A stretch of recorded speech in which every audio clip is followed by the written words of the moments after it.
Hi friends, big boss Kannada season 12 ಸಿಕ್ಕಾಪಟ್ಟೆ ಸದ್ದು ಮಾಡ್ತಾ ಇದೆ.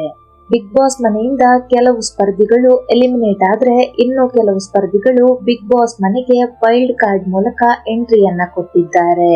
ವೈಲ್ಡ್ ಕಾರ್ಡ್ ಮೂಲಕ ಎಂಟ್ರಿ ಕೊಟ್ಟ ಸ್ಪರ್ಧಿಗಳ ಪೈಕಿ ಸೂರಜ್ ಸಿಂಗ್ ಕೂಡ ಒಬ್ರು. ಸೂರಜ್ ಸಿಂಗ್ ಅವರು ಬಿಗ್ ಮನೆಗೆ ಎಂಟ್ರಿ ಕೊಟ್ಟಾಗ ವೀಕ್ಷಕರು ತುಂಬಾ ಖುಷಿ ಪಟ್ಟಿದ್ರು. ಆದ್ರೆ ಈಗ ಸೂರಜ್ ಸಿಂಗ್ ಅವರು ವೀಕ್ಷಕರ ಕೆಂಗಣ್ಣಿಗೆ ಗುರಿಯಾಗಿದ್ದಾರೆ. ಇದಕ್ಕೆ ಕಾರಣ ಏನು ಗೊತ್ತಾ?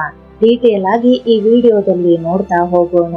ಸ್ನೇಹಿತರೆ, ಬಿಗ್ ಬಾಸ್ ಮನೆಯಲ್ಲಿ ಈ ವಾರ ಕಾಲೇಜ್ ಟಾಸ್ಕ್ ಅನ್ನ ಬಿಗ್ ಬಾಸ್ ಆಯೋಜನೆ ಮಾಡಿದ್ರು.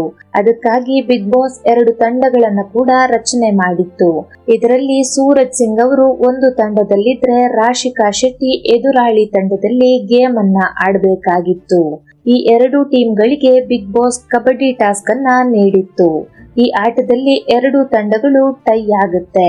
ಆಗ ಮನೆಯ ಕ್ಯಾಪ್ಟನ್ ರಘು ಅವರಿಗೆ ಟೈ ಬ್ರೇಕರ್ ಆಟವನ್ನ ಆಡಿಸಬೇಕು.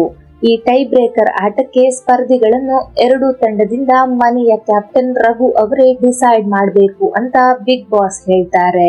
ಮನೆಯ ಕ್ಯಾಪ್ಟನ್ ರಘು ಅವರು ಒಂದು ತಂಡದಿಂದ ರೈಡರ್ ಆಗಿ ಧನುಷ್ ಅವರನ್ನ ಸೆಲೆಕ್ಟ್ ಮಾಡ್ತಾರೆ.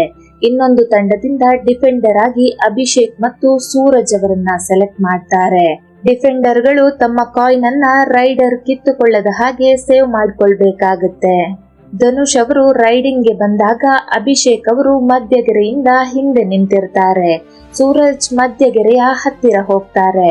ಆಗ ಧನುಷ್ ಅವರು ಈಸಿಯಾಗಿ ಸೂರಜ್ ಅವರ ಕಾಯಿನ್ ಅನ್ನ ಕಿತ್ತುಕೊಂಡು ಮಧ್ಯಗೆರೆಯನ್ನ ದಾಟಿದ್ರು.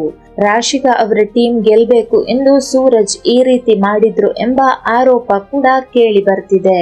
ಈ ಬಗ್ಗೆ ಕಾವ್ಯ ಅವರು ಸೂರಜ್ ಬಳಿ ಮಾತನಾಡಿದ್ದಾರೆ. ನೀನು ಗೆರೆ ಹತ್ತಿರ ಹೋದೆ, ಇದರಿಂದಲೇ ಔಟ್ ಆದೆ, ಯಾಕೆ ಹೀಗೆ ಮಾಡಿದೆ ಎಂದು ಪ್ರಶ್ನೆ ಮಾಡಿದ್ದಾರೆ. ಅಭಿಷೇಕ್ ಅವರು ದೂರ ಇದ್ರೂ ಕೂಡ ಸೂರಜ್ ಮಾತ್ರ ನನ್ನ ಕಾಯಿನ್ ಅನ್ನು ತೆಗೆದುಕೊಂಡು ಹೋಗು ಎನ್ನೋ ತರ ಆಟ ಆಡಿದ್ರು ಅಂತ ಸೋಷಿಯಲ್ ಮೀಡಿಯಾದಲ್ಲಿ ಸಿಕ್ಕಾಪಟ್ಟೆ ಚರ್ಚೆ ಆಗ್ತಾ ಇದೆ. ಇನ್ನು ಸೂರಜ್ ಹಾಗೂ ರಾಶಿಕಾ ಅವರು ಬೇರೆ ಬೇರೆ ಟೀಮ್ ನಲ್ಲಿ ಆಟವನ್ನ ಆಡಿದ್ರು. ಇನ್ನು ಗೆದ್ದ ತಂಡದಿಂದ ಸ್ಟೂಡೆಂಟ್ ಆಫ್ ದ ವೀಕ್ ಎಂಬ ಒಬ್ಬ ಸ್ಪರ್ಧಿಯನ್ನು ಆ ತಂಡದವರೇ ಪರಸ್ಪರ ಚರ್ಚಿಸಿ ಸೆಲೆಕ್ಟ್ ಮಾಡಬೇಕು ಅಂತ ಬಿಗ್ ಬಾಸ್ ಹೇಳ್ತಾರೆ.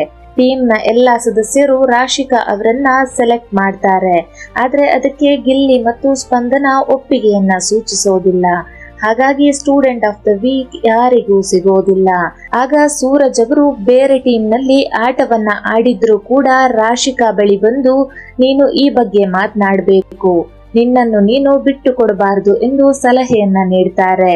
ಇನ್ನು ತನ್ನದೇ ಅಭಿಮಾನಿಗಳನ್ನು ಸಂಪಾದಿಸಿಕೊಂಡ ಸೂರಜ್ ಸಿಂಗ್ ಅವರು ರಾಶಿಕಾ ಶೆಟ್ಟಿ ಜೊತೆ ಸೇರಿ ತಮ್ಮ ಆಟವನ್ನ ಹಾಳು ಮಾಡಿಕೊಂಡ್ರು ಎಂಬುದು ಅನೇಕ ವೀಕ್ಷಕರ ಅಭಿಪ್ರಾಯ. ಈ ಬಗ್ಗೆ ನಿಮ್ಮ ಅಭಿಪ್ರಾಯ ಏನು ಅನ್ನೋದನ್ನ ಕಾಮೆಂಟ್ ಮಾಡಿ.